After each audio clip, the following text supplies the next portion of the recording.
Hello everyone, welcome to Season 11. Season 11 has caused a couple of changes for my champions, but a couple of them also haven't changed. We have a few winners and we don't really have any losers, so let's get right into things. We'll go top to bottom on this list of the 8 champions just because it's convenient.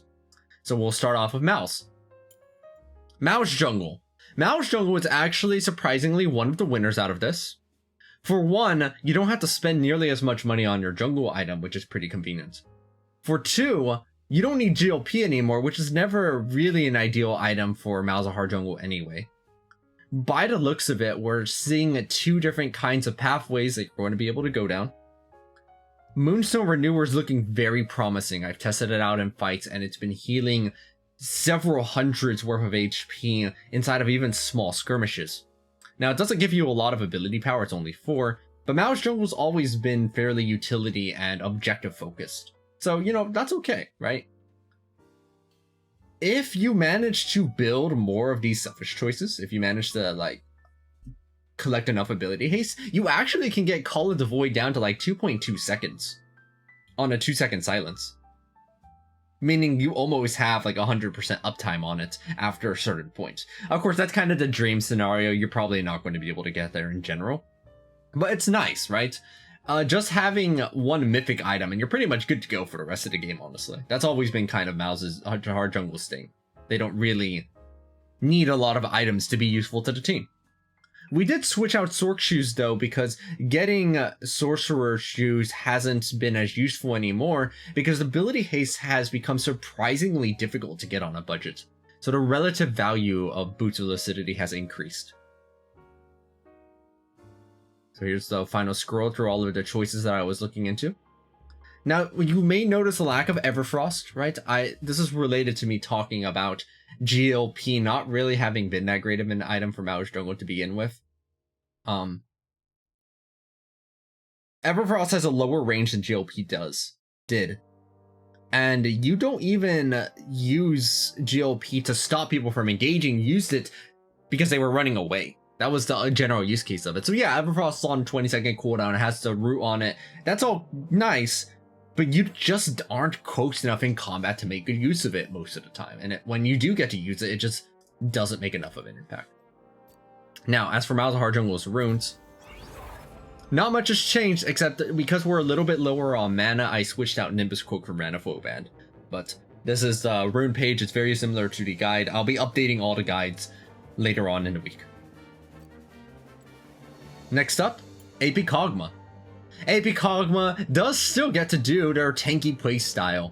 Theoretically, you actually could get 2 giant belts here instead of just 1, but that probably delays your build just a little bit too much. You're already kind of pushing it with the equivalent of 3, but you do get to still have your HP, right? And both of those items are going to end up building into Demonic Embrace and Rylai's Crystal Scepter. So the build is still very similar to how it was before. It's just instead of Liandry's, you have Liandry's. Instead of Liandry's, you have Liandry's. And instead of Oblivion Orb, you have Demonic Embrace, which collectively together, right, we tested out on practice dummies for a while, and this burn combo is the strongest combo you can get for AP Kog'Maw's ultimate. It's the strongest combo you can get for AP Kog'Maw's ultimates. Now, one thing a couple of you may notice is the lack of Horizon focus on here, and this is for one very simple reason. Horizon focus is bad on AP Kog. It's bad, and every time I tell that to people, they say, wait, what do you mean it's bad? It looks like it's perfect. For one, AP Kog'Maw's never cared that much about AP. And a lot of times we use the litmus test of, if this item gave you literally 0 AP, would you still want to buy it? Well, if a Horizon Focus gave you 0 AP, I would not buy it. For 2, we just tested it mathematically on some practice dummies. Horizon Focus was worse than Liandry's, it was worse than Demonic Embrace, it was worse than, well, Rylai's theoretically, because Rylai's allows you to chain ultimates, and it was worse than Void Staff. And you need Archangels, and you need your boots, and then it's like, okay, well, where do I fit this anymore? It doesn't fit anywhere. I've also seen some thoughts about using Imperial Mandate potentially with Rylai's, but I tested it out and it was still worse than the burn combo. Y'all, this burn combo is really good. it just deals so much damage. Nothing can compete with the sheer amount of damage that the burn combo adds on each of your ultimates. Rune-wise, AP Kog'Maw has changed a bit more than some of the other champions. We don't run Precision anymore because Presence of Mind no longer gives you 500 bonus mana. And instead, we just return back to our roots. We're going back to Conditioning. We're going back to Overgrowth. The Inspiration tree remains the same because AP Cog does not care that much about AP. Look further into the guide for details about that. Even the pre-updated guide is going to have details about that. New guide will as well. We don't like Arcane Comment on AP Cog. Next up, Orianna. Orianna support's about the same, y'all. Or it's about the same. Pick one of your Enchanter Mythics. You have some generic items that you probably want every game, right? You probably want these. You got some situational choices, and you got some extremely niche choices for when you gotta cleanse CC or when you gotta get rid of the Grievous Wounds. It's Orianna support. It plays the same. It plays the same. AP Kog'Maw does not care about ability haste, actually. I can't believe we're using Orianna support's time to talk about AP Kog'Maw, but there it is. AP Kog doesn't care about ability haste because it doesn't reduce the 10-second timer on your ultimate. Honestly, there's not a lot to talk about here. We placed in pretty much just everything that's Enchanter based. You just throw it into the build, and you're done. You're done. Just keep in mind that these really good items, Ardent Censer and Staff of Flowing Water, are really nice, but also they give you no ability haste at all. 0.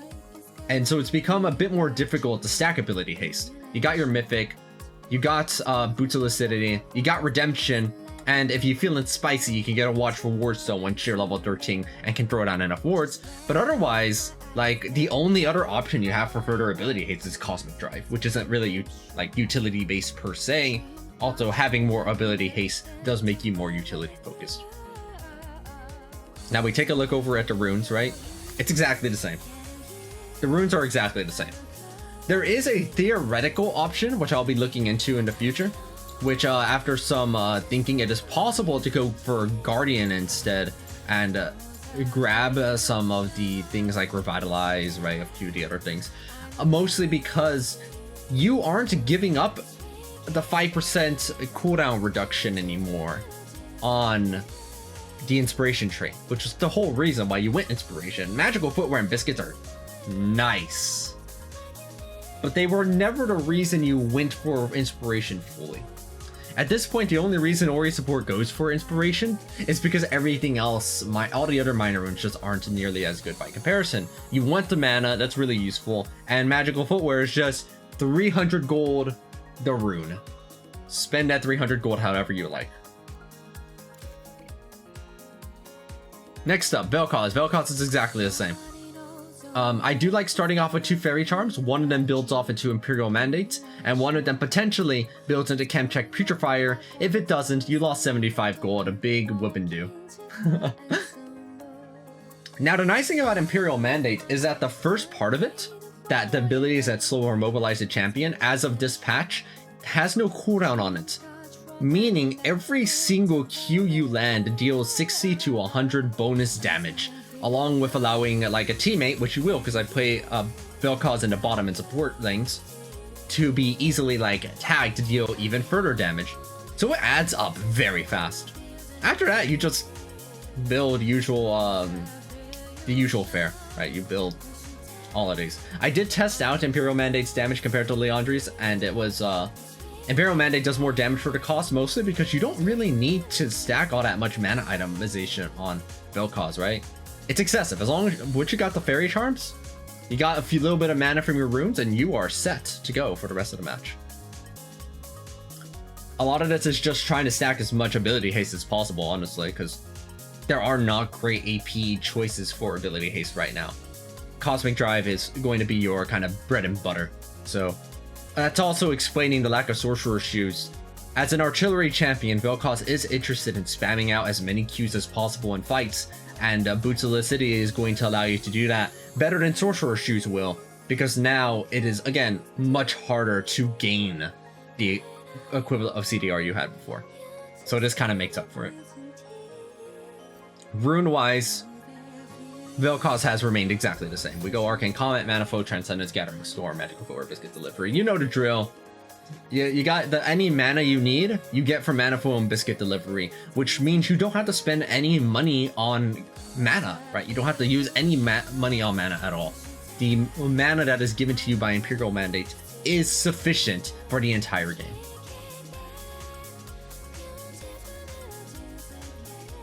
Tank Karthus.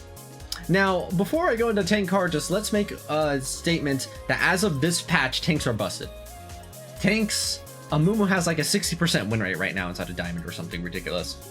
So, it is difficult to say how Karthus is going to end up, because at the end of this patch, things may have changed drastically. Regardless, we have a pretty solid idea of what the build is still going to look like pre-nerf or post-nerf, even if we can't evaluate how good it may be in the future. You'll want to start off with tier, so that way you can start stacking up that mana as fast as possible, because Tank Karthus just guzzles the mana. You get a little bit of HP for the laning phase into your boots. Then you complete either Force of Nature or Dead Man's Way. Both of these are great choices for Tank Karthus, because neither one gives ability haste, which is great, because right now, ability haste is not something Tank Karthus wants, and any money you spend on ability haste is money that you could be spending on tank stats instead. Go into your Sword Shoes, finish either Sunfire or Turbo Chem Tank. We do not get Frostfire or Gauntlet. Tank Karthus does not like trying to auto attack in fights. It's a really bad idea. Your auto attack windup is too slow. And then it's just tank items. Tank items up the wazoo. You just throw a tank. If you ever get the chance to get to the latest game possible, you eventually turn that tier into Archangels. So, fundamentally the same. Tank Karthus is looking like a winner out of this patch, but it's very difficult to tell how that will kind of shake up into the future as well. One other reason, by the way, why we get Force of Nature and Dead Man's, I forgot to mention, is that the Mythics right now are they give you both magic resist and armor. However, by the time that you finish your first Mythic or your first item, specifically, the first complete item you have, you're still in the lane. And if, for example, I'm facing a Talon, I don't want to build magic resist against a Talon. So by going for one of these legendary choices first, you maximize the amount of durability Tank Karthus has. I think other tanks can get away with having unneeded mixed resistances in their laning phases, because they're tanks inherently, and so they have more inherent durability than inherent damage. So they need the damage to make up for it. Tank Karthus is the opposite. Karthus has a lot of damage, but not a lot of durability inherently. So you want to kind of switch up the order of that just a tad to make up for things. Rune-wise, everything is still the same. You can have your option. I think this is the only one of my builds where I recommend two different potential keystones. You have the option of either Summon Aerie or the option of Arcane Comet. They both function very similarly on Tank Karthus. Otherwise, things look about the same.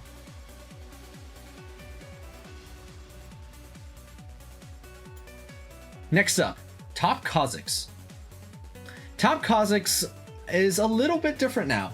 We are actually interested in getting Muramana, because Muramana, I can't show it here, but Muramana applies on your W's now, right? Previously, in Season 10, Manamune would only apply on a single target hit, which is just your auto attack, your passive, and your Q, which on the top play style, the Comet play style where you keep shooting W after W, didn't really benefit you as much. But now, you've stacked Muramana, every single one of your Void Spikes is going to deal increased damage, which is great. You'll want the Duskblade for the increased ability haste. It gives you a couple of other stats you want. Mostly you're just getting it for the ability haste though. After that, you have some generic options, each of these giving you ability haste also. And even Death Stance, Void Malma, Mortius also give you some durability inside of combat, which is nice.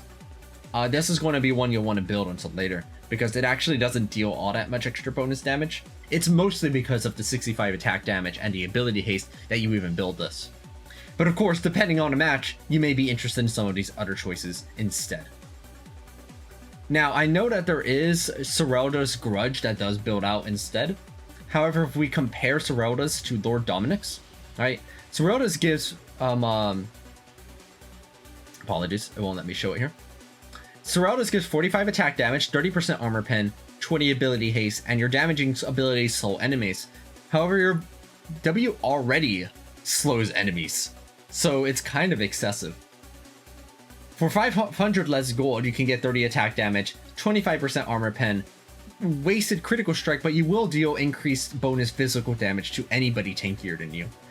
I believe that because you don't need the slow from Serelda's, that cost-wise, if we're only looking at the stats, if we're considering that both of these have something wasted on them, we prefer Lord Dominik's in that case.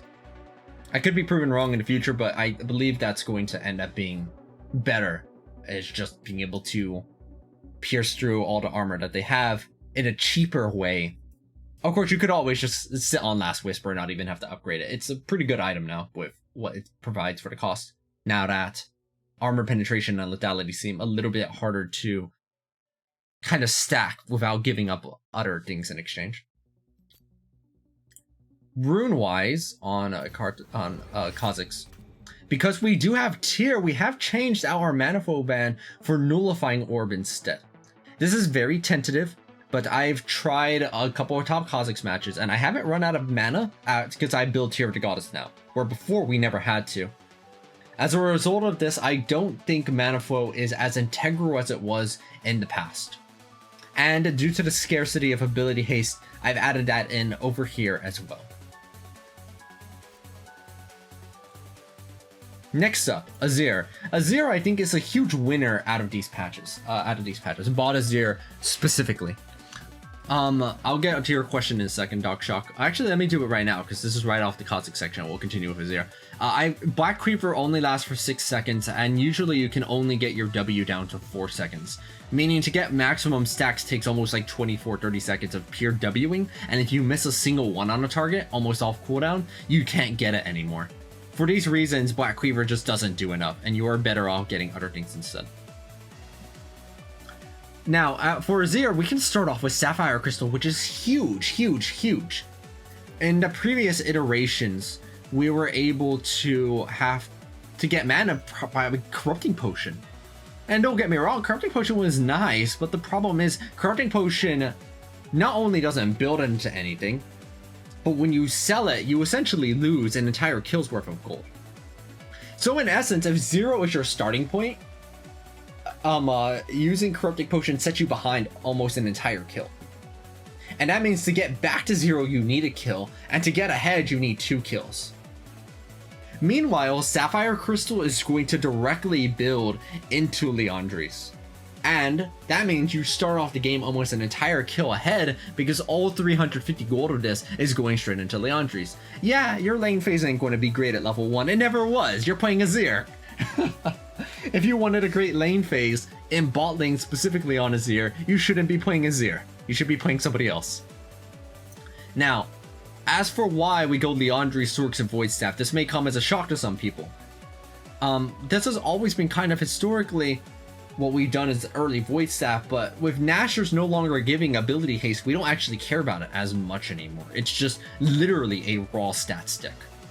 And after going into the practice tool and testing on a variety of dummies with a variety of MR, some HP differences, especially against tankier targets with about 70 MR and about 2000 HP, Liandry's is pretty much always dealing more damage than any of the other alternative items, including Nashor's too, including Rabadon's, including Morello, including Void Staff. As long as you get it at first, Liandry's does great damage to everything. It also gives you mana which you need, and it gives you ability haste which you need, so you can have about 30% CDR equivalent, which is the amount that you need in order to keep 3 soldiers up reliably inside of team fights.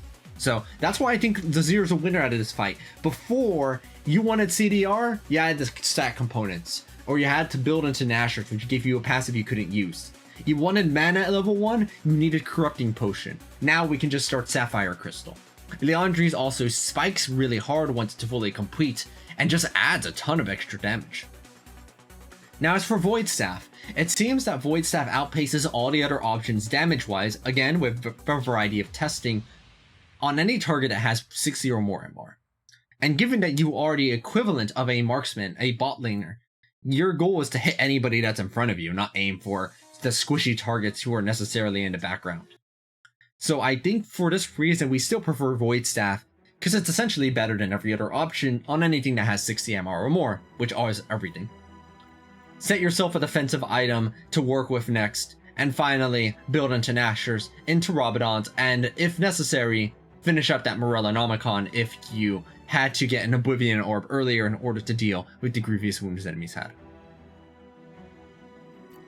Rune-wise, and I think this is a familiar pattern throughout everything, things are looking about the same. You're getting your lethal tempo.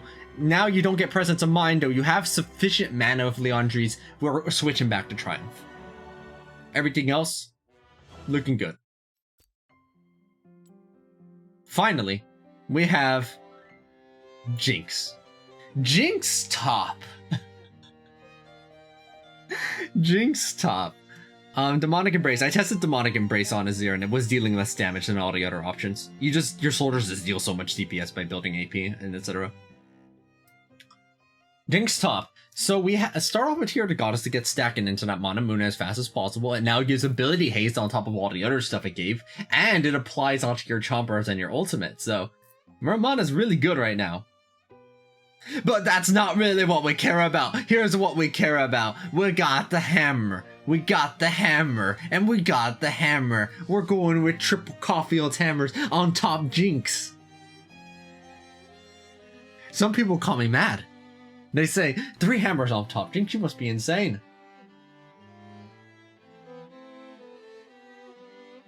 Here's why we're going 3 hammers. For 3,300 gold, you get 75 attack damage and 30 ability haste. You don't need any of these passives. Yeah, I guess being a little tankier with Maul-Mount Warriors and Death's Dance is alright. Being able to kill wards is cool. Being able to turn invisible and have a 0.25 second slow is... alright. But really, for having 75 attack damage and 30 ability haste on 3,300 gold, you hit your 45% CDR equivalent at that point and get your permanent zap chain already with that. It deals a little bit less damage than just going for Duskblade straight up, because it's like 3,200 for this versus the 3,300 for this, and this gives 25 ability haste versus the 30 ability haste here, right? It's really a matter of how much of a damage trade-off are you willing to do.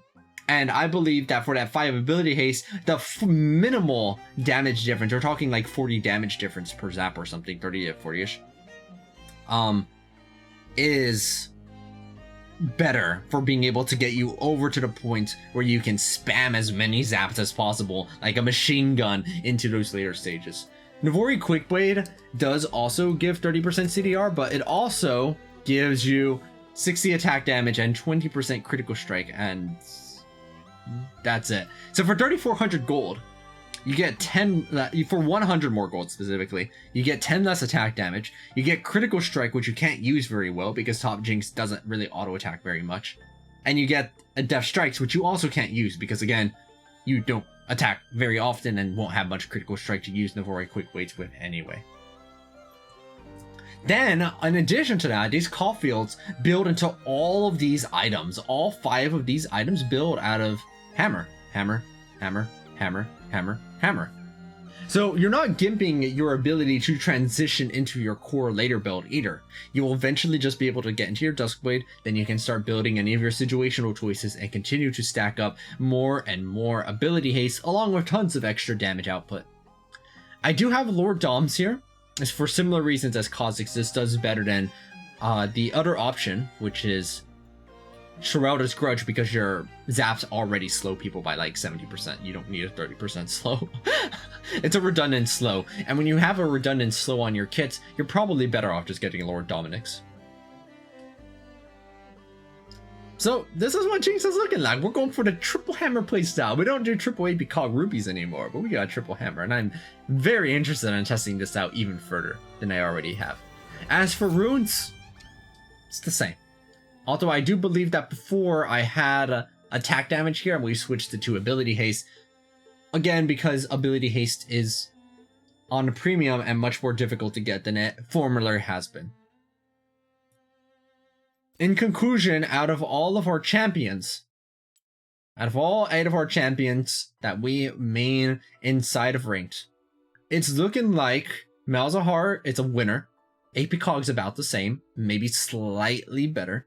Orianna support's the same. Vel'Koz is the same. Tank Karthus is indeterminate until we find out what the tank nerfs will be like after this patch, which is the first patch of the preseason 10.23. Top Kha'Zix looking about the same. Azir looking like a winner. And Jinx triple hammer, baby! Thank you for watching.